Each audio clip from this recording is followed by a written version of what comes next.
Hello, everybody. Andy Jacob here with the DotCom Magazine Entrepreneur Spotlight Series.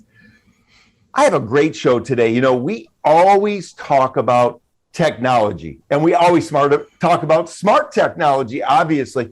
Well, one thing that came across our desk that's very interesting is something that's called smart city technology. And it's such an interesting concept. It's such an fascinating space. We decided to bring in Mr. Furlane, who is the founder and CEO of LocoMobi World. And let me tell you, he has over 40 years of technology experience, and he specializes in smart cities. And he really has put together an amazing smart city technology that specializes in parking, tolling, transit, storage, asset tracking, and the like, including threat management solutions. So we're so excited and honored to have Grant on the show today. Grant, welcome to the DotCom Magazine Entrepreneur Spotlight Series. Well, fantastic. And thanks for the intro. And thank you for having me on the show. Yeah, it's great to have you, Grant. You know, when we saw what you're doing at LocoMobi World, it was just so fascinating. I mean, you really have put together an incredible platform. People all over the world use it. But before we get started, let's pull the lens back to 30,000 feet. Tell us about LocoMobi World, and then we're going to get into it. Sure. You know, as we have said, and people can read about us, we are a smart city application, but we specialize in the vehicle management and monetization of that vehicle management, with the goal of moving people, vehicles, and of course, in the end, data, so we can be much smarter with what we do, with the idea of making everyone's life a little more less frustrating. We'll say access to peace of mind is probably our motto. And with that data, when we move people, we get a better understanding of what the smart city needs to be relevant. Yeah, I love it so much. Of course, everyone that watches the show, Grant, they know that I travel. I mean, I love to go to big cities, you know, San Francisco, New York, Chicago, Miami, Toronto, all around the world, Paris.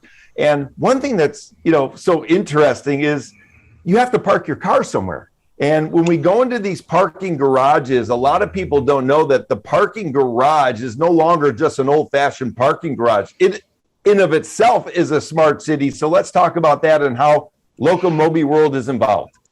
Yeah, and it's important and that's a great point you made out, and I'll tell you why. We call it now in my world a hub, because, you know, think of these garages as being hubs all over the city that are going to link up to all kinds of things, which could even be shared vehicles, transit hubs that go into the garages. So you're all over, and maybe even flying cars on the rooftop, because, you know, we're crazy entrepreneurs and we feel that's the future. But the parking garage plays a very important role, but not the only role, because if I can't get you to that garage, forget you even have a garage. But once you're there, we have the ability to bring a person into that garage frictionless. So the idea always was, why do we have tickets? Why do we have cards? Actually, why do we have phones, even though LocoMobi holds the patent for pay by phone for parking? But we didn't do it for that. We just knew it was a part of the piece. But why do we need all that? Why not just drive in and out? So we came out with the ability to frictionally move people around from garage to garage without any type of credentials, physical credentials other than their plate.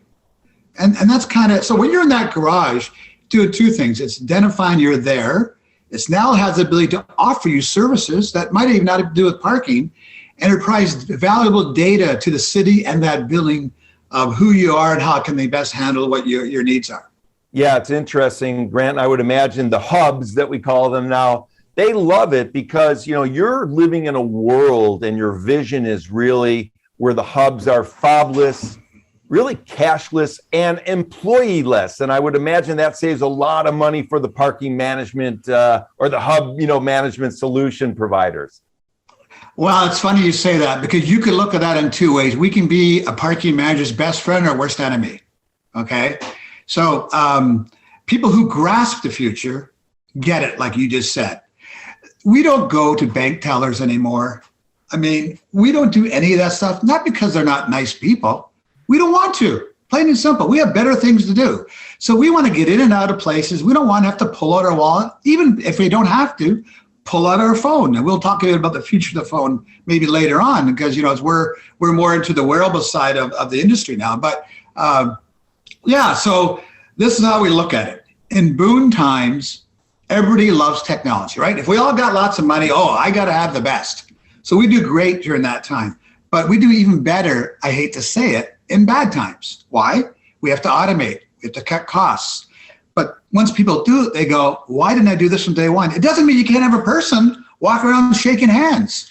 It just means you can change your model. And those who are adapting are going to do very well. Yeah, I love it, Grant. I look at you as someone who is a forward thinker, a zeitgeist, a shapeshifter throughout your career. So I wanted to have some special questions sort of laid out for you. You mentioned that one of the keys, of course, is getting to the hubs, because we have these, in major cities, we have major transportation problems. What's the future look like with regard to getting from point A to B, and how is LocoMobi World sort of involved in that integration? Yeah, and we don't want to, if I could talk forever on that, but here's the key thing is there's a couple of myths that are out there. One myth is that we won't have cars and transit's going to be it. Not going to happen. Why? We love our car, okay? There are more cars on the road now than before the pandemic. And that is because the people who were the greenest, which I, by the way, have no problem with, because less parking spaces because of wanting to point out that we have car sharing and transit. I'm for that. It just means we have to even be more specialized and use those spaces better. But let's talk about the myth of that. Transit parking is not going away. How we use it is. And then you have to look at the transit systems. We all know they're costly, they're inefficient. So how do we marry transit with cars? Well, easily. By tracking a person when they leave their home, not when they get to the garage. We can offer them all types of solutions. Hey, it's busy today. You're 10 miles out of the city. Pull off here and park in this GO Transit or this transit line, or go meet a friend and carpool. You know what? We'll reward you. Why? Because it's going to help you. It's going to help the city. It's going to benefit the environment. And I think that's what we have to tell you. The vision is, don't get off and that everything tomorrow is going to change.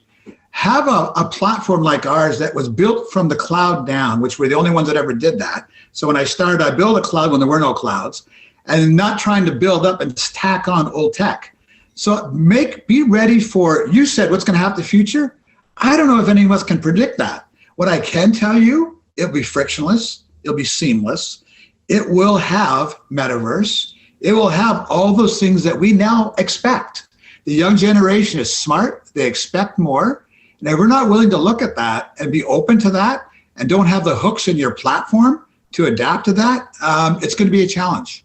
Yeah, I love it so much. It's so interesting you mentioned that. Of course, I love my car. My wife loves her car. We love our cars. And, we're from Detroit, and I'm from Detroit, the Motor City. I mean, you're not going to get us out of those cars, but No. Right, Grant. And I do like the idea that when I get in my car, however, something will tell me just the fastest way to get to point A to B, and that's the path I'm going to take. And that then eliminates the type of congestion maybe that these cities are experiencing. Is that the idea?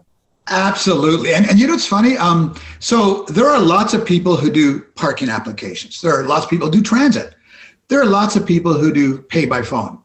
But there's nobody that does what we're trying to accomplish, and that is link it all into one hub made by one company. And what I mean by that is, by the way, we're working with the drive-thrus to people. So, for example, did you know at McDonald's that about 80% of the people now go through drive-thru? They don't go in the restaurant anymore.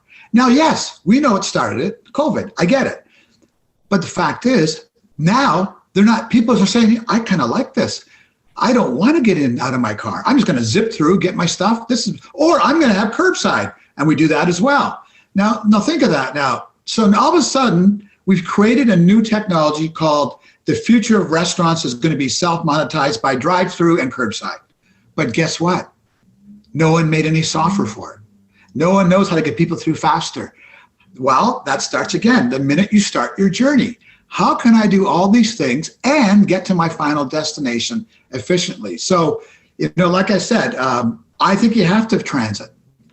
In these garages, you have to have mobile sharing. You've got to have car sharing. Why? That is the future. But when you get in that car, I need to track you. If you want to go over to lot 17, you can't connect every building with hardwire. I have to move you there. And how? Plate and DNA of that vehicle, and maybe other corrective DNAs are attached to your intelligence. Yeah, it's so interesting you mentioned that. I mean, when you mentioned the drive-throughs, I mean, you know, your company is really at the cutting edge. You have something called Mobi, which is an autonomous robot that's really programmed to perform tasks. Super cool. I mean, I love it so much. And then you have this super high-tech looking thing called MobiVision, which can read license plates and images and has voice interaction. I could imagine those applications working in the drive-through food hub as well, because it seems like those are perfect for that, right? Everywhere. And you know, it's funny, when, like, I've always been the crazy scientist my whole life and coming up with stuff that people think I'm crazy about. And I said, 8 or 9 years ago, my partner is one of the leading artificial intelligence and machine learning gurus in the world, based in Silicon Valley. And he invented a lot of the things we use now, including the software called Bing, which is Microsoft bought. But we've always looked at it and said, where is the future? Not today. And so I said, why can't a robot do all those things people don't want to do, quite frankly? We know that's not happening in the restaurant business, but in my world, why can't the robot go down and read plates? Why can't the robot go through a garage and say, it's safe and you can park here? And by the way, I can't find my car. Oh, I'll take you to it. I have your plate number. I know where you are. Or tap my head and pay.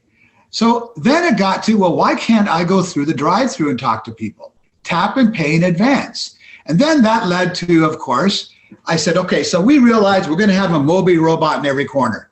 And by the way, when we released Mobi, we had over 3,000 requests the first day. So we know we did something right. But then we thought about, what about that guy in the, like, what's that police officer doing in the middle of the street, waving traffic with those sunglasses on? What if he wore my glasses and then a car drove by and said, oh, stolen car just went by. Oh, I walked down the street. Oh, parking ticket, parking ticket, parking ticket. Oh, that guy's face, he's wanted. So we came out with MobiVision. And MobiVision has been a 6-year development for me. So a lot of time and energy to take not the smart glasses that everyone thinks are really cool, but artificial intelligence driven software that our platform can drive. See, our platform, WorldStream, drives anything.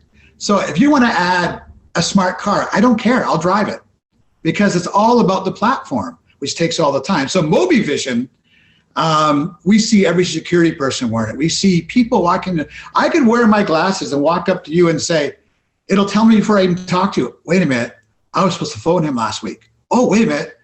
Oh, shit, I owe that guy $10. Or, anything. And I think with the event we're going to talk about is our new thing is MobiVerse, but it's even to get more to where we're going to want to be involved in the metaverse with it. So we're just trying to figure out all these things that are going to interact with people. Yeah, I love it so much. We do want to talk about MobiVerse. Before we do, there's a lot of data coming through this system. LocoMobi World there's a lot of data and a lot of technology that really provides important data and data that gets really brought down to the granular level. How important is sort of data protection to your company? Maybe you could just talk about that briefly. Yeah, it's very rarely talked about, and I'm glad you brought it up, because everyone says, I've got this, I've got that. And as you know, in the early stages, when I was talking cloud, people thought I was crazy because the data problem. But as you know, even the US government now is all cloud. So data, people say I'm doing all this stuff, and I'm always saying, but how secure is the data? Well, it's not. So we took the time to come up with our own data protection system called World Secure, only because we knew as we got bigger and we're doing 18, 20 million transactions, we've got to protect every piece of data. I don't care about your firewall. I don't care what you say you have. It's not enough. So because we're involved with Barney Powell, who is, as I said, one of the leading people in the world, we developed part of World Secure from a company. He's actually developing secure software for the Defense Department in the United States. And what it does is it takes you to a whole level no one's ever seen, where it uncouples the data when it leaves your computer and spreads it into the cloud all over the place in pieces. And then when it arrives to the site, it reassembles it. So you cannot attach any viruses to it. You You can't attack the data because it's in pieces. And that is something we just released. And I believe it'll take years for people to understand it. But I don't care. We chose to secure that data so nobody can be compromised in any way. Yeah, very powerful. Let's get into MobiVerse. I mean, everybody's talking about the verse this and the verse that, but you guys and your team especially have really proven that you can put your mind into sort of on paper and then make that paper sort of live. And in yes. So let's talk about it. You're making MobiVerse live. Let's talk about what it is. Okay, so we, I have a podcast coming out next week on Metaverse, and we have and you can probably release that and let people know. But the Metaverse is a very powerful future, and people have to understand there are two sides to the Metaverse, and we're not going to talk today about the bad side of there's two sides of the business, and there's also the bad side of obviously security and all the bad things, but that's like every technology. And yes, if you're going to go into this issue, you got to protect it. But assuming you're taking those corrective measures, there's two sides to this business. There's the entertainment side, and then there's the business side. We're not interested in being a gamer. Yeah, I get it. You get to go in the metaverse and play games, and everyone's going to develop the coolest stuff ever. We can be involved. All for that. But we're not in that business. We look at the business side. What if I could train you, bring you into my plant, bring you into my boardroom with all your employees and train them all at once, anytime they want, with our virtual attendant, and take you through every product, every safety, every feature, whenever you want. You don't have to hop in 10 planes and set up training programs. You can look at it, learn it, and then take it a step further. What if you're in trouble? I can help you in the metaverse. You can come in here. Because we're doing smart buildings, think of all the smart things we're going to do to help people in the metaverse. And so, again, nobody knows where it's going. I get it. We already built our first metaverse walls, so we have a new room that's being released next week. And it'll be the first metaverse in our industry, and maybe in any industry, where you'll be able to come in and spend time with our people in our office. Wow, that's so cool. So you built the room. Is the room, how big is a room? When you start talking about something like this, do you need a huge space? Is it a small space? What's it look like? Well, it's as big as you want. I mean, if you want to, no, when I say build it, you build it to your real room. So if you come into my room, it's our lobby training area in our office. Everything's there, including my employees. So if you come into that room, you get to talk to everyone, you get to walk around and play with Mobi, watch our payment machines, see how the LPR system runs, talk to the programmers. It's all in that room. And so you build the room, and then through the AI side of it, it learns to talk and interact with the people that are invited into that room. So I could build a room that look like a basketball court and bring you in there, but this room is a virtual image of our office. Wow, that is so cool. You're really doing some cutting edge technology. You're sort of what I call, someone that is at the forefront of very interesting things. It must be fun to be in your brain. I don't know if I could live there for more than a few minutes without my head exploding. Let's talk about your team. I mean, Grant, you have an amazing team, a world-class team you've assembled. What is it about hiring such a great team that makes your business move on rails the way that it does? Unfortunately, you have to go through pain to find the right team. So when this idea came to me, I was living in a home in Huntington Beach, California, semi-retired for my 5th time, through about my 20th company of technology. And I thought of this, and I came back, and I had all these ideas, and you had the best answer there. I'm like the guy driving the flatbed truck, and everyone's falling off the back as I drive along. So it's really difficult to find the right people, and it took me probably 5 years, 2017, 18, to have a company ready to be released. And I had to go through millions and millions of development people till you find that mix who, one, you have to compensate them fairly, but they have to buy into the vision. They've got to come to work, whether it be virtually, which either way, I have no problem with, or in the office.